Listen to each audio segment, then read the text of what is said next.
नमस्कार मित्रों, कैसे हैं आप सभी। उम्मीद है, आशा है आप सभी अच्छे होंगे और स्वस्थ होंगे तथा आपकी तैयारी बेहतर हो रही होगी।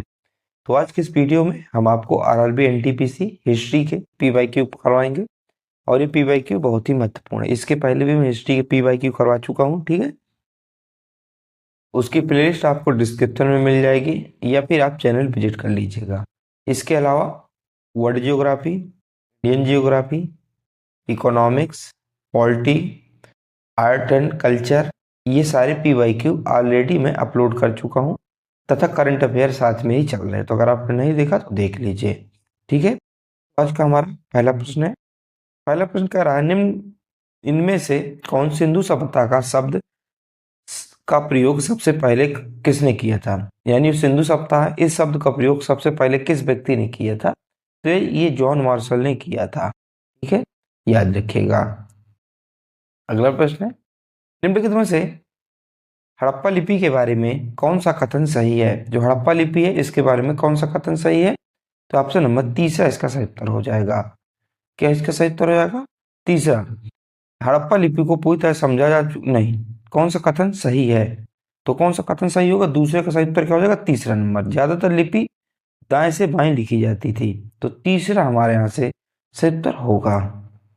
देखिए, ये है हड़प्पा लिपि, ठीक है, इसको पढ़ा नहीं जा सका है, ठीक है। अगला है, निम्नलिखित में से कौन हड़प्पा सभ्यता के समकालीन था। जो हड़प्पा सभ्यता थी इसके समकालीन कौन सी सभ्यता थी। तो इसके समकालीन जो है मिस्र की सभ्यता थी। कौन सभ्यता थी? मिस्र की सभ्यता, ठीक है। अब एक यहाँ से प्रश्न ये बन सकता है आप लोगों से कि जो मिस्र की सभ्यता थी किस नदी के किनारे विकसित हुई थी। तो किस नदी के किनारे? तो नील नदी के किनारे विकसित हुई थी। इतना आपको ये याद रखना है। अगला है, सिंधु घाटी सभ्यता एक है। तो सिंधु घाटी सभ्यता एक कैसी सभ्यता है? आप सभी को पता हो, कांस्ययुगीन सभ्यता है। कैसी सभ्यता है? कांस्ययुगीन सभ्यता है। बीनागढ़ वाला एकमात्र हड़प्पा स्थल कौन सा शहर था। तो जो बीनागढ़ वाला यानी कि जहां उसमें क्या थे, गढ़ नहीं थे, यानी कि दुर्ग नहीं थे, तो यहाँ से चनहुदड़ो इसका सही उत्तर हो जाएगा। तीसरा हमारा सही उत्तर हो जाएगा। अगला है, हड़प्पा के किस स्थल से घोड़े के निशान मिले हैं। तो घोड़े के निशान अब सभी आपको पता होगा, सुरकोटदा से मिले हैं, ठीक है, याद रखिएगा। अगला है, निम्नलिखित में से क्या हड़प्पा सभ्यता की सबसे अनूठी विशेषता है। हड़प्पा सभ्यता है इसकी सबसे अनूठी विशेषता क्या है। तो इसकी सबसे जो अनूठी विशेषता, इसकी अनूठी विशेषता नगर नियोजन है, याद रखिएगा। अगला है, मोहनजोदड़ो को किस नदी के किनारे स्थित है। जो मोहनजोदड़ो है ये किस नदी के किनारे स्थित है। जो मोहनजोदड़ो ये सिंधु नदी के किनारे स्थित है, विशेष रूप से याद रखना है। ये मोहनजोदड़ो के बारे में कुछ महत्वपूर्ण पॉइंट है। ये ऐसे पॉइंट हैं जो एग्जाम की दृष्टि से बहुत ही महत्वपूर्ण है। देखिए कौन कौन से पॉइंट हैं। मोहनजोदड़ो की खोज राखाल दास बनर्जी ने 1922 में की थी। तो किसने किया था? राखाल दास बनर्जी ने कब किया था? 1922 में किया था, ठीक है।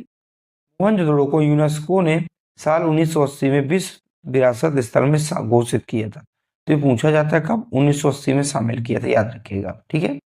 मोहनजोदड़ो का स्थायी नाम मृत्युकटिल है, ये तो आप सभी को पता ही होगा।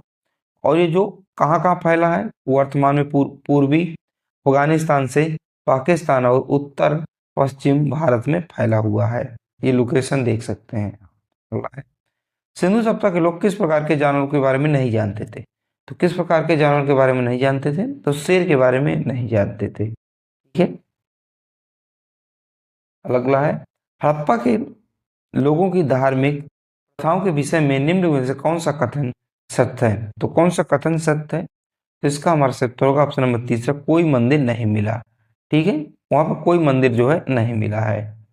अगला है, प्रारंभिक वैदिक काल में का को सबसे मूल्यवान संपत्ति माना जाता था। देखिए जो सिंधु घाटी सभ्यता उसके 10 क्वेश्चन हो गए। अब 10 क्वेश्चन थोड़ा सा वैदिक काल के मैं करवा दूंगा आपको, ठीक है। प्रारंभिक वैदिक काल में सबसे जो महत्वपूर्ण किसको संपत्ति माना जाता था। तो किसको? मवेशी को माना जाता था, खासकर गाय को, याद रखिएगा, ठीक है। अगला प्रश्न है, किस वेद में इंद्र की कुल स्तुति में लगभग 250 ऋचाएं हैं जिन्हें नगरों को नष्ट करने वाला बताया गया है। तो किस वेद में है? ठीक है, इंद्र की स्तुति में 250, तो किस में है? ऋग्वेद में। किस में? ऋग्वेद में।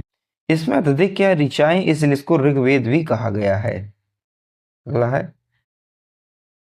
चीन भारत के संदर्भ में निम्नलिखित कथनों पर विचार करें। ठीक है, क्या करना है, निम्नलिखित कथनों पर विचार करना है। तो यहां से हमारा सही उत्तर होगा ऑप्शन नंबर 2 केवल दूसरा। तो यहां से दूसरा हमारा एकदम सही उत्तर होगा।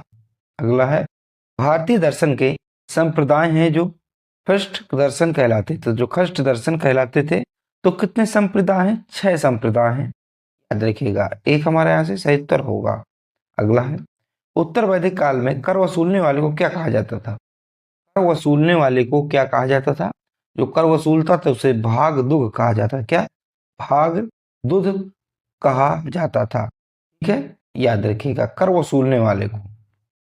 देखिए वैदिक काल में राजा अपनी प्रजा से कर वसूलने के लिए बलि शब्द का इस्तेमाल करते थे। यहाँ से ये पूछा, यहाँ से ये प्रश्न बनता है, और आपने अगर PYQ पहले के सॉल्व किए होंगे तो आपको ये प्रश्न मिला जरूर होगा कि कर के लिए वैदिक काल में कर के लिए किस शब्द का प्रयोग किया जाता था। तो कर के लिए एक बलि शब्द का प्रयोग किया जाता था। ठीक है, बलि शब्द का। और भागदधु भागदुद, भागदुद किसे कहा जाता था, जो कर वसूलता था उसे भागदुद कहा जाता था। ठीक है, याद रखिएगा। अगला है धार्मिक संस्कारों से संबंधित वेद है। तो धार्मिक संस्कारों से संबंधित कौन सा वेद है ये आपको बताना है। तो दूसरा यजुर्वेद है, याद रखिएगा। ठीक है, अगला है न्याय कार्य से संबंधित ऋग्वैदिक जनजाति सभा का क्या नाम है था। तो क्या नाम था, तो इसका सही उत्तर होगा ऑप्शन नंबर 1 सभा नाम था, याद रखिएगा। अगला है उत्तर वैदिक काल के दौरान निम्नलिखित में से किन नदियों का उल्लेख किया गया था। तो किन नदियों का उल्लेख किया गया था ये आपको बताना है। तो ऑप्शन नंबर दूसरा गंगा और यमुना नदी का उल्लेख किया गया था। अगला है उत्तर वैदिक साहित्य के अनुसार भारत के 3 व्यापक विभाजन के क्या हैं। तो भारत के 3 व्यापक विभाजन क्या हैं ये आपको बताना है। तो यहाँ से ऑप्शन नंबर 1 आर्यावर्त, मध्य प्रदेश और दक्षिणावर्त, एक यहाँ से उत्तर होगा। अगला है महायज्ञ क्या थे। जो महायज्ञ थे वो क्या थे ये आपको बताना है। तो इसका सही उत्तर होगा ऑप्शन नंबर तीसरा A और B दोनों। ठीक है, याद रखिएगा।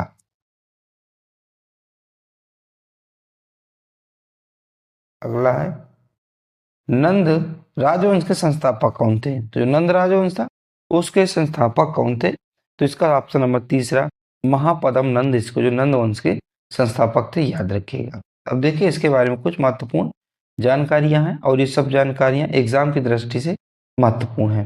देखिए पहला बिंदु क्या कह रहा है, पहला बिंदु है महानंद नंद वंश के संस्थापक थे। मैंने आपको बताया महानंद क्या थे, नंद वंश के संस्थापक थे, ये पॉइंट बताया गया है। दूसरा पॉइंट क्या है, उन्होंने 344 ईसा पूर्व में नंद वंश की स्थापना की थी। तो कब किए थे, 344 में किया था। ठीक है, महापद्म नंद को केंद्रीय शासन पद्धति का जनक कहा जाता है। ये क्वेश्चन बहुत इंपॉर्टेंट है, किसे कहा जाता है। महापद्म जो नंद थे, जो नंद वंश के संस्थापक थे, इसे कहा जाता है केंद्रीय पद्धति का जनक कहा जाता है। ठीक है, नंद वंश के अंतिम राजा घनानंद थे। तो आपको पता होगा घनानंद थे, इसके बाद चंद्रगुप्त मौर्य ने उसे हरा दिया था चाणक्य की सहायता से। अगला है कौन सा बौद्ध ग्रंथ 16 महाजनपदों का वर्णन करता है। तो ऐसा कौन सा बौद्ध ग्रंथ है जो 16 जो महाजनपद थे हमारे उसका वर्णन करता है। तो अंगुत्तर, जो अंगुत्तर निकाय, तीसरा से उत्तर होगा। अंगुत्तर निकाय में 16 महाजनपद का वर्णन है। और 16 महाजनपद कौन कौन से, आप लोग देख लीजिए कौन कौन से महाजनपद है। देखिए कंधार, कंबोज, अस्का, वस, अवस्थी, अवती, सूरसेन, चेदी, मल्ल, कुरु, पंचाल, मत्स्य, वजी, काशी, अंग, कौशल और मगध। अगला प्रश्न है, कह रहा है चंद्रप्रद्योत किस प्राचीन गणराज्य का शासक था। तो चंद्रप्रद्योत किस प्राचीन गणराज्य का शासक था। तो यहाँ से उत्तर होगा ऑप्शन नंबर 3 अवंती का शासक था, याद रखिएगा। ठीक है, तो इसके बारे में कुछ महत्वपूर्ण बातें देखिए, कौन कौन सी महत्वपूर्ण बातें। तो पहला ये है कि चंद्रप्रद्योत प्राचीन भारतीय महाजनपद अवंती का शासक था। अवंती इस समय क्या है, अवंती इस समय मध्य प्रदेश के नाम से जाना जाता है। ठीक है, चंद्रप्रद्योत को वही प्रद्योत वंश का संस्थापक माना जाता है। ठीक है, चंद्रप्रद्योत को चंद्रप्रभो योटा महासेना के नाम से भी जाना जाता है। अगला है दूसरी बहुसंगीति के शासनकाल में के दौरान हुई थी। किसके शासनकाल के दौरान, कालाशोक के शासनकाल के दौरान हुई थी। ठीक है, अगला है सूरसेन महाजनपद की राजधानी कहाँ थी। सूरसेन था उसकी महाजनपद की राजधानी मथुरा थी, याद रखिएगा। यहाँ से हमारा दूसरा। चौथा अगला है, उदयन ने मगध की राजधानी को पाटलिपुत्र से स्थानांतरित कर दिया। तो पाटलिपुत्र से कहां से पाटलिपुत्र स्थानांतरित कर दिया, ठीक है, तो कहां से कर दिया था, तो इसका सही उत्तर क्या होगा हमारा, ऑप्शन नंबर दूसरा, राजगृह। देखिए, जो पहले मगध की राजधानी थी ये राजगृह थी, क्योंकि पहले पाटलिपुत्र शहर नहीं था। इसके बाद एक शासक हुआ उदयन, ठीक है, उदयन ने क्या किया, पाटलिपुत्र की स्थापना की, उस नगर को बसाया और जो मगध की राजधानी है पाटलिपुत्र करा दिया और राजगृह से हटा दिया। यहाँ से प्रश्न दो प्रकार से बनता है। पहला प्रकार तो ये मैंने आपको बता दिया, दूसरा प्रकार ये पूछता है पाटलिपुत्र से पहले मगध की राजधानी क्या थी, तो राजगृह थी। यहाँ से आपको याद रखना, ये सारे प्रश्न जो घुमा घुमा के पूछे जाते हैं, इसलिए मैं आपको बता रहा हूँ। देखिए, उदयन ने मगध की राजधानी को राजगृह से पाटलिपुत्र स्थानांतरित कर दिया, ठीक है। उदयन हर्यक वंश का राजा था, तो उदयन किस वंश का राजा था, हर्यक वंश का राजा था। उसने 460 ईसा पूर्व से 440 तक मगध पर शासन किया। उदयन को पाटलिपुत्र शहर का संस्थापक भी माना जाता है। अगला है, भारत के प्राचीन इतिहास के संदर्भ में निम्नलिखित में से राज्यों में से किस राज्य ने अपने राजा के बीमार होने पर मगध साम्राज्य का एक शाही चिकित्सक प्राप्त किया था, तो किसने, ऑप्शन नंबर चौथा, अवंती हमारा उत्तर हो जाएगा, ठीक है।